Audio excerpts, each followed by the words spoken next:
Hey everyone, and welcome to the video. So today what we're doing is we're taking a look at the Saramonic Blink500 Pro. This is a 2 transmitter and 1 mic wireless microphone kit, and it basically comes with this charging case that when you're not using any of the microphones, you can just, or the transmitter, you just chuck them in here and it'll basically keep everything charged up nice and easily for you.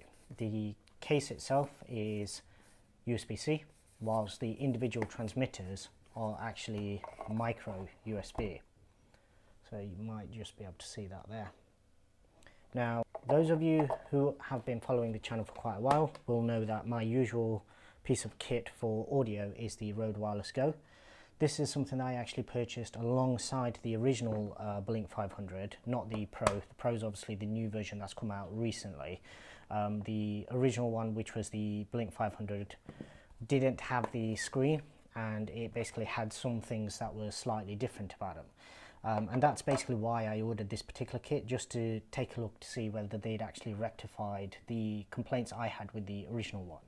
So taking a quick look at the Rode before we dive in, and the best thing about the Rode essentially was the fact that you've got a display on the actual receiver itself, and it gave a lot of information in terms of whether or not you're clipping, what decibel rating you've got it set to, as well as the fact that everything is actually working. Whereas with the Blink, on the previous version, you literally just had a few LEDs. It was very difficult to actually determine which decibel rating you were set on, as well as that what I found personally was that the unit that I received only worked on the lowest and the highest decibel settings, and nothing in between. Anything in between and you would literally just get interference, and that was the main reason why I actually sent mine back. Having seen that the new Pro version came out, and it pretty much tried to rectify everything that I had, all the concerns I had with the previous version. So obviously at the moment we have 2 missing. That's the reason for that is I'm actually using it for this video. So at the moment I actually have, this is the transmitter, and I've got it plugged into a lavalier mic. So if we just take a look at what you actually get on screen in terms of information, so you get in the top left, you've got a sort of wireless kind of signal thing, and it tells me I'm getting between 2 and 3 bars. Not sure why it's actually lower than 3, because I'm literally sat a meter away from the receiver. In the middle, it's got a sort of Wi-Fi antenna sort of symbol. I'm presuming that's to say that it's actually transmitting. On the right hand side, you do get a power bar, and just down at the bottom, just there, it actually gives you a little indicator. And what happens is when you mute it,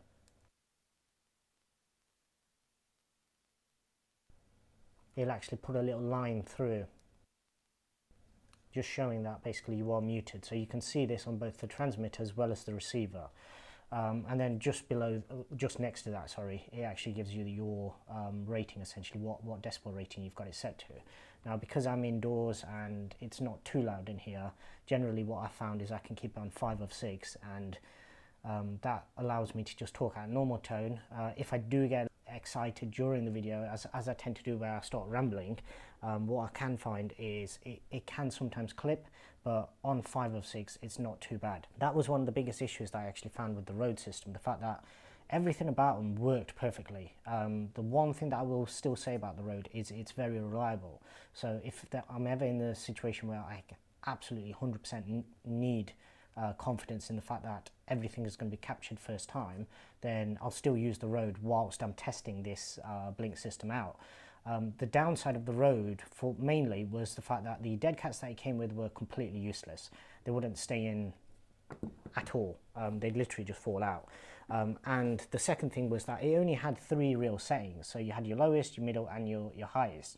And on the unboxing video for this, I actually made the mistake of, in the recent videos, I've had to crank up the gain a little in post-editing. What I thought was maybe if I had to just turn the actual microphone up to the highest setting and then just sort of bring the levels down, it'll be okay. But unfortunately that video, as you probably would have seen, the audio wasn't very good. So that's where I am actually liking the fact that this actually gives you 6 steps. Well, yeah, 6 steps, because you have 0 as well, but that's essentially the same as muting the microphone. You get 6 steps of range essentially. So depending on whether you're really boisterous in that particular video, or as with one of my videos this morning where everybody was asleep. It was for my OLED burn-in video, and I didn't want to obviously wake everybody else up, so I could literally just clip this near my neck essentially and just talk very quietly, and it'll still produce very good audio. And then if I need to crank it up a little in post, then I can do that. So let's just take a look at what we actually get. So we'll get the Rode system out of the way. So essentially you get the charging case and you get this carrying case with the charging case. Now, one thing on the carrying case, now the charging case, I understand that they wanted to make it a certain size, and that makes sense, and I'm fine with that. The charging case itself, I did have an issue with, and what I'll do is I'll insert a video now showing basically what that issue was. Okay, so not a great start for the Saramonic, I'm afraid. So I've left this on charge overnight, and the case was actually showing as having 4 full LEDs when I took it off charge. And basically I didn't open it or anything. It was inside this case and it was inside the outer sort of protective case. Now, as we can see, if I just take a look on here, you can see this one's pretty much fully charged. Now the receiver, so both transmitters are fine. This one I've literally just moved it around now. But when I first opened this case, I noticed that the receiver's light was actually on.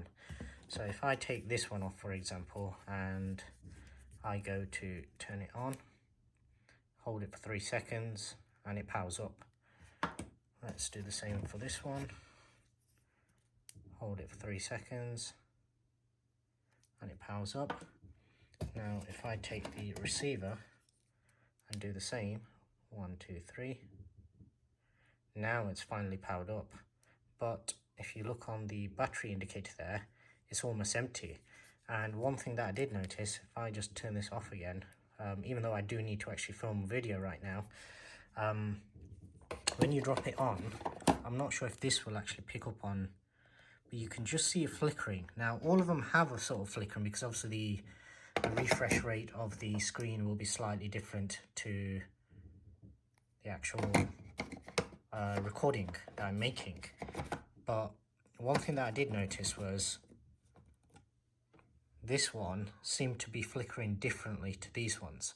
So the normal sort of refresh on these is, I don't know if I'll be able to pick that up on screen or not, but this one, that's what it looked like. So it looked like it was fully charged, and yet when I went to actually pick it up and turn it on, it was showing as having no charge. Now, and once again, if you look there, obviously these ones, they're not connected, so it's not giving us any battery level, but on the receiver itself, it's showing it's only got 1 bar. So that straight away is not a very good sign, because if I drop it into the case, and the case has been on charge overnight, so it's had at least, I'd say 8 to 10 hours worth of charge. The case is back down to two dots, so it's basically half percentage. I don't understand why, if these were all fully charged before I actually put this on charge, why it would actually be this low. I mean, surely these can't be using that much power in the background. And I made sure to actually switch each of these off before I actually went to charge the case. I mean, unless I'm missing something, in my mind, when it hits that, that usually means that it's fully charged. And in theory, this should go off after a little while. Same thing with that, as you can see, it's not showing the battery indicator anymore, whereas the receiver, and there we go. So the light has gone off, so it's acknowledged that it's fully charged. It doesn't need to send any more charge, so it can just switch off at that point. This one, I'm guessing after a few seconds will probably do the same, where because it's fully charged, there we go, so it'll go off. Now this one, God knows how long it'll actually take now. We're on 4:30. Watch is absolutely filthy. Yeah, so 4:30 on Friday the 1st. And it was the OLED burn-in video that I was going to actually film using these. So I wanted to make that the first video that I actually tested these out with. But unfortunately, the first test, and to be honest, this was the main thing about this particular unit. This was what this whole unit was meant to be for. The fact that I can literally just chuck them in here and I never have to worry about, at the end of filming, what sort of level the battery's at. So I can literally just chuck them in here. That way I know the next time I pick this unit up, they're all charged.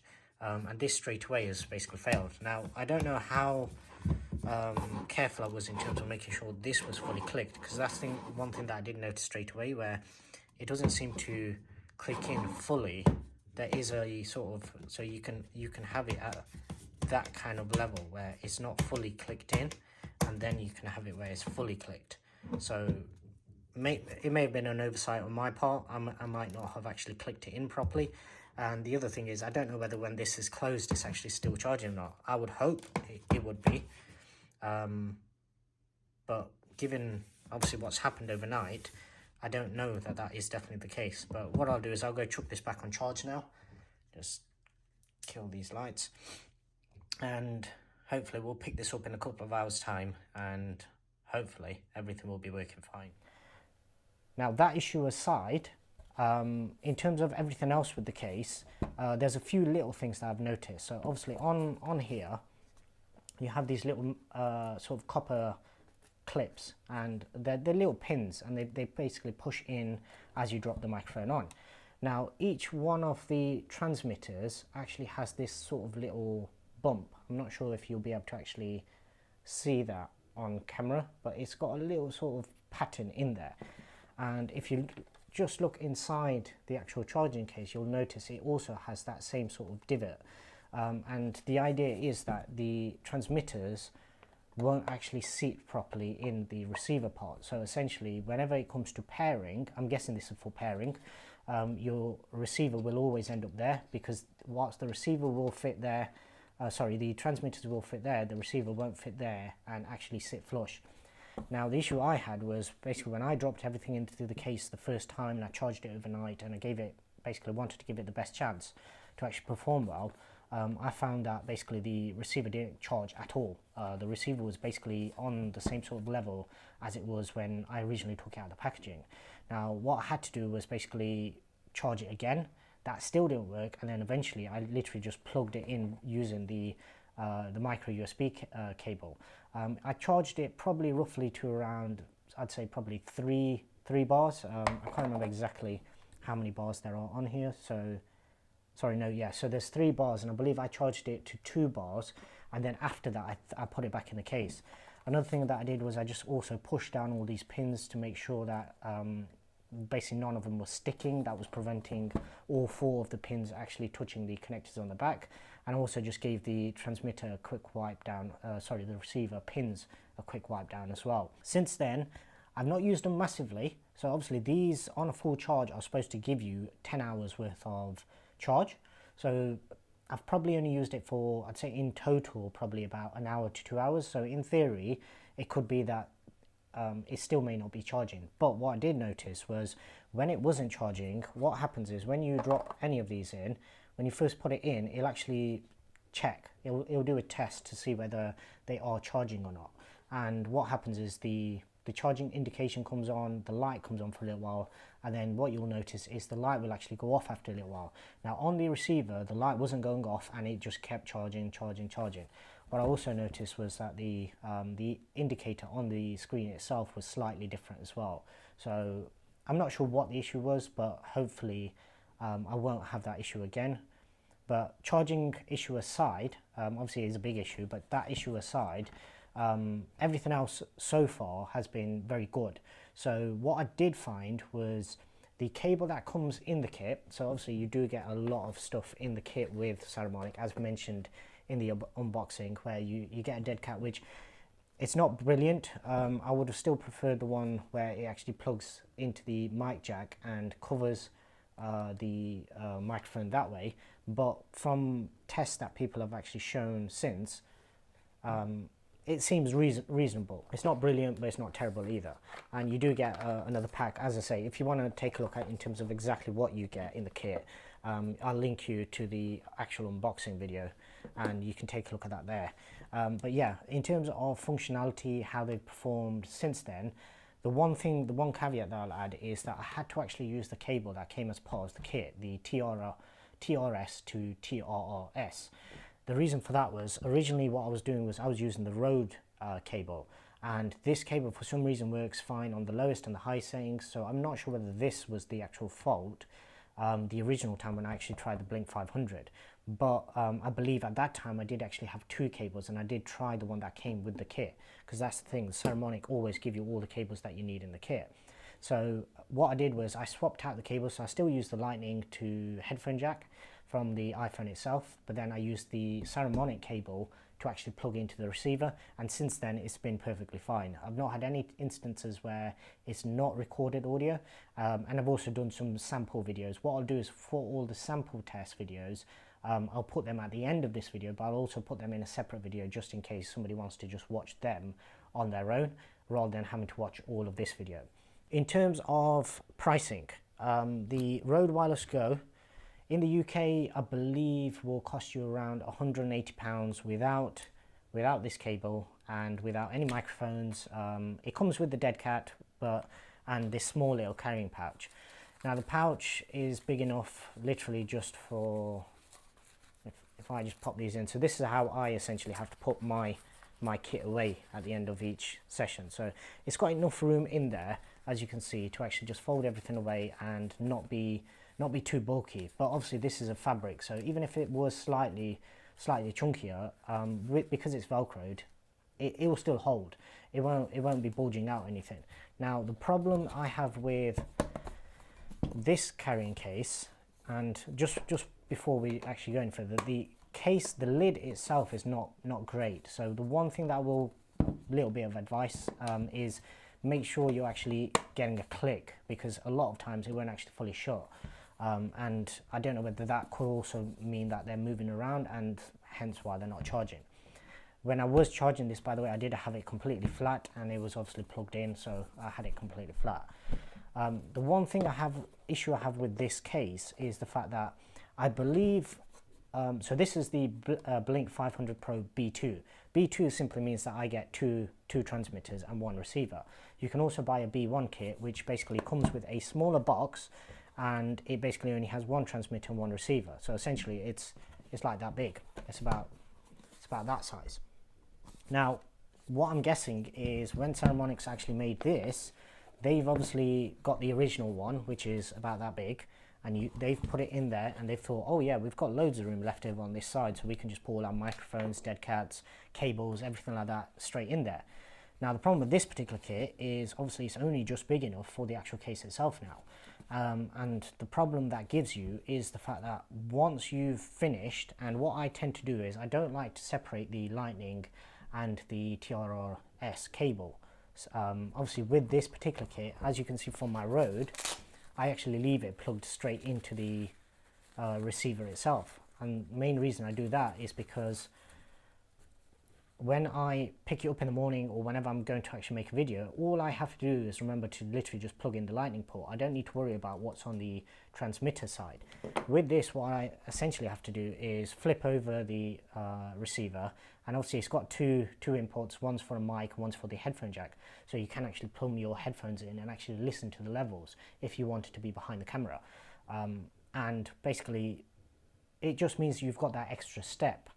But it's the fact that once you've actually finished, let's say this is obviously smaller than the one that comes with the Saramonic, but let's say I want to pack everything up and just keep everything together, so then it's only this one kit that I take with me, because essentially that's the idea. It's meant to be so then you can literally have a complete kit that you can take with you, and you've got at least 10 hours worth of charge, 10 hours worth of usage out of it, so you can literally take it with you and you're good to go.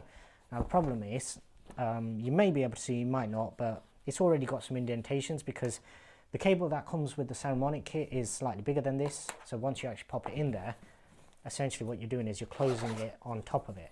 Now it has got enough give to where you could fit the cable in without it causing too much of a problem.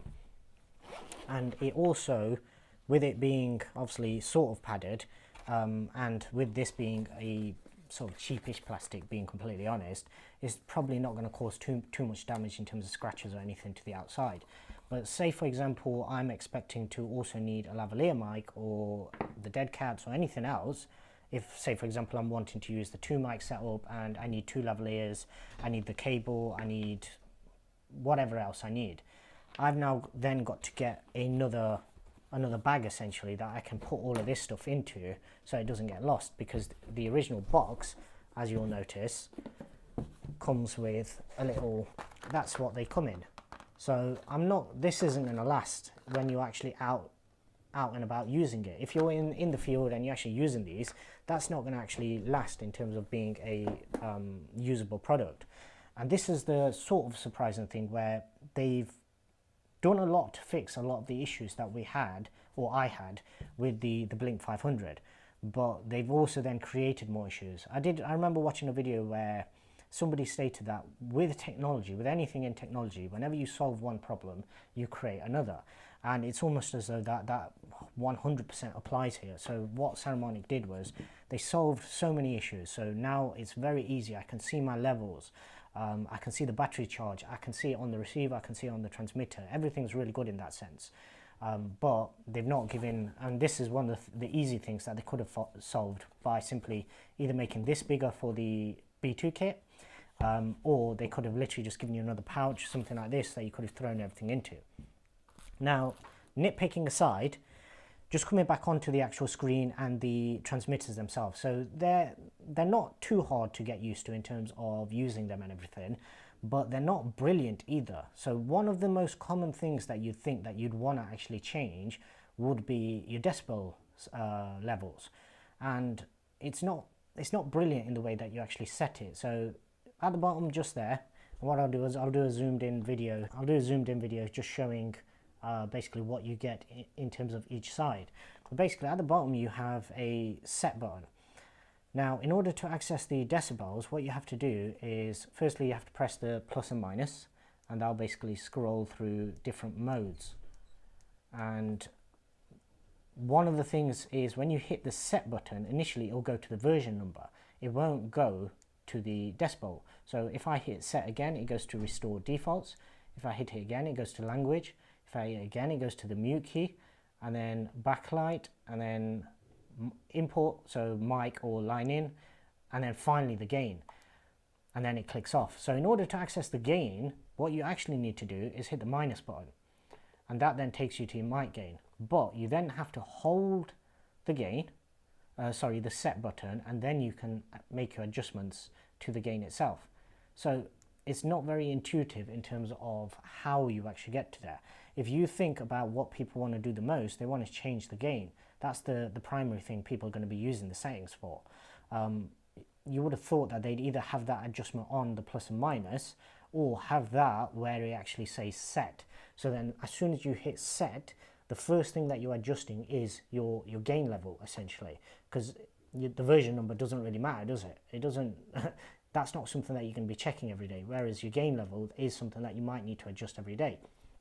So that's another little nitpick that I've got. But with a product like this, you do have to be nitpicky as well, because whilst I wouldn't say this is expensive for what it gives you in terms of, from my testing so far, in terms of reliability, in terms of the sound quality that you're getting, in terms of the kit that you get, it's also not cheap either. So for a lot of people out there, obviously if you're looking more sort of professional setup or just YouTube like this, then you're going to be looking at, initially you're going to be looking at lavaliers, wired lavalier mics, and then once you get beyond that and you want a bit more flexibility, because that was the main thing, I wanted something where I could just move about a bit easier, not be consigned to the back of the camera, and obviously make these kind of videos, talking head videos, where I'm in front of the camera.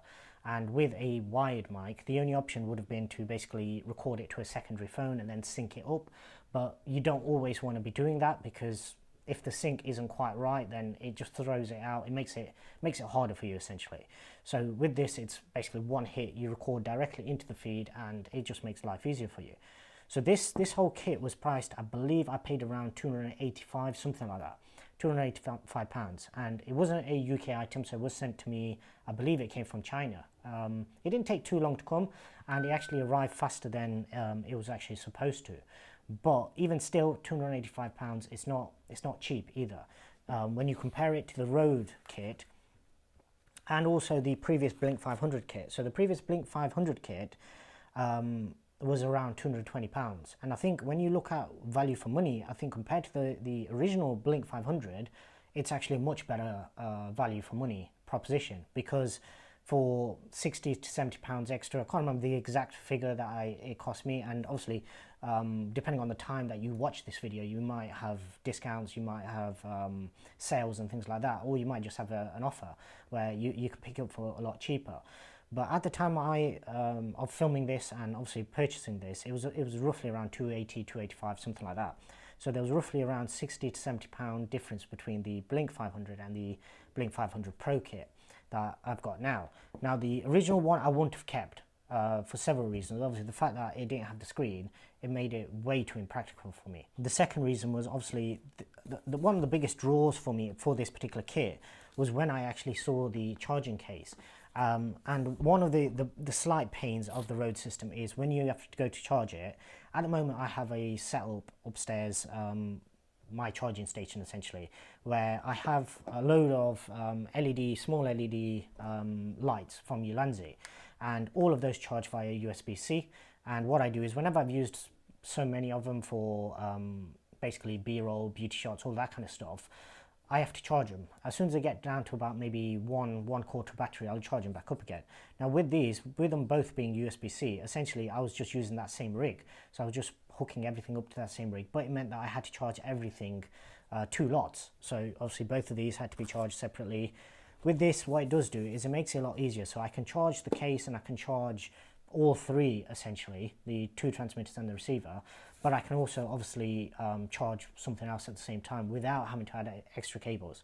I can add extra cables because it's literally just on a multi-plug that I'm actually charging them off, but it gives me more flexibility.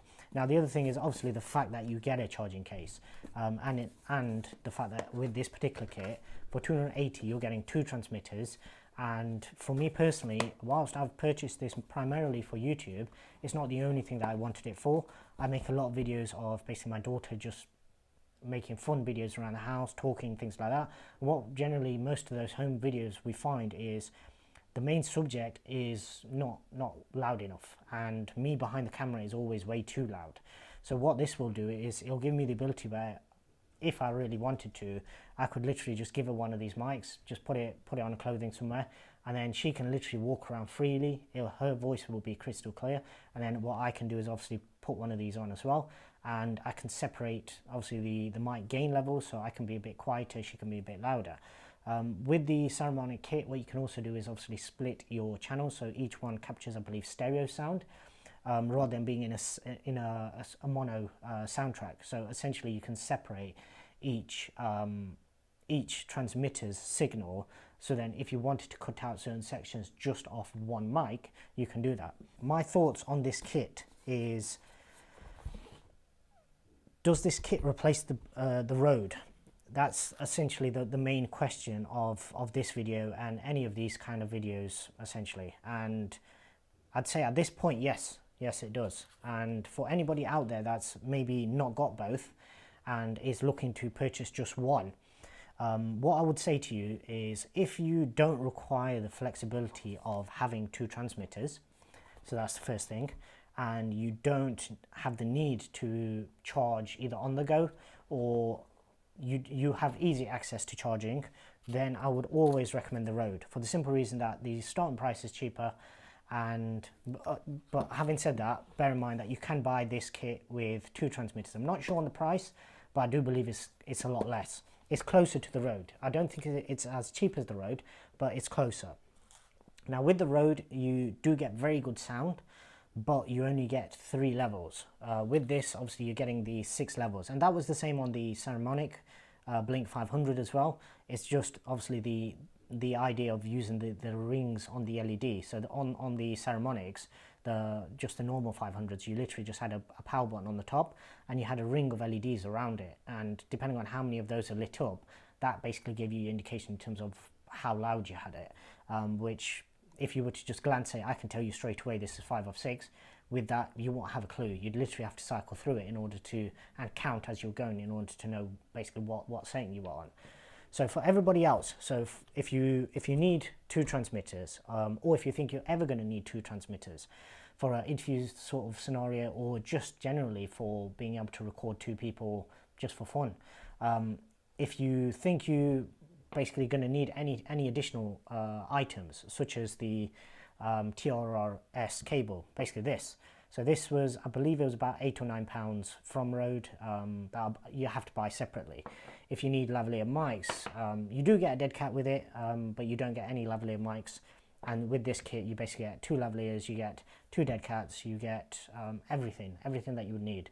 So basically, if you're on a budget and you're never going to need the extra functionality of the Saramonic, then go for the Rode, because the one thing that you're guaranteed with this is very reliable and very good sound quality, as well as very good range as well. Now on the Saramonic, because of the weather we've been having, I've not actually tested the range, but I don't doubt that the range is going to be very good. Whether it can compete with the Rode or not, I'm not 100% sure, because the Rode, from a lot of the early tests and from the more sort of professional testers out there who've done range tests, it always performed really well. It was one of the best, if not the best. Now with the Saramonic, the original one didn't perform as good as the Rode. Some of the more recent tests of the Saramonic have shown that it's probably matching it now, if not beating it. But being completely honest, range wasn't ever really a factor for me personally, because most of my videos are filmed indoors. Until we get to the point where we can actually all go out traveling again, that's not really that big of a concern to me. And even if it was, I'm never going to be that far away from the camera anyway, so in theory range isn't really that big of a concern for anybody, apart from somebody who's maybe doing professional filmmaking, where your camera rig is set up very far away. But even still, you're still going to get probably around about 80 to 100 feet worth of range from this, which will be good enough for probably 99% of use cases out there. So yeah, so for everybody else, so unless you're on a budget and you only need two mics, for everybody else, I would say either go for the two mic kit on the Saramonic, or go for the 3 mic kit as I have. You get everything with it. It's a really good deal in terms of all of the extras that you get, because even these, when you're buying extra mics and stuff, even these add up. And the fact that you've got these and they're there waiting if you ever need to use them, that's an extra functionality. Obviously, the fact that this has got built-in mic and it's got a line in for your microphone as well, that's exactly the same as the Rode, so there's no difference there. The fact that it comes with a dead cat, obviously that's same again. This one, from some videos I've seen, it performs a little better, but the Rode ones are completely useless, so they may as well not include those, to being completely honest. But yeah, really happy with it so far, apart from that one issue that I had obviously with the charging case. And what I will do is I will keep this video updated, so if I do find that the charging case does give me a problem, then what I'll do is at some point now, where are we? So top left, yeah, top, no, that's top right, so top left, whichever way. In the top right, I believe, is where you get your captions. I'll add in a link to another video if I do have any problems with the actual charging case itself, but fingers crossed, hopefully it was just a bug or something initially. Maybe the charge was too low, maybe it just wasn't sat right, whatever the issue was. Recently it seems to have been charging fine. So other than that, yeah, it's very, very happy with it, and as long as it's reliable, that's the main thing. With microphones, in terms of sound quality, they're all going to be about the same, being completely honest, unless you're in really challenging situations.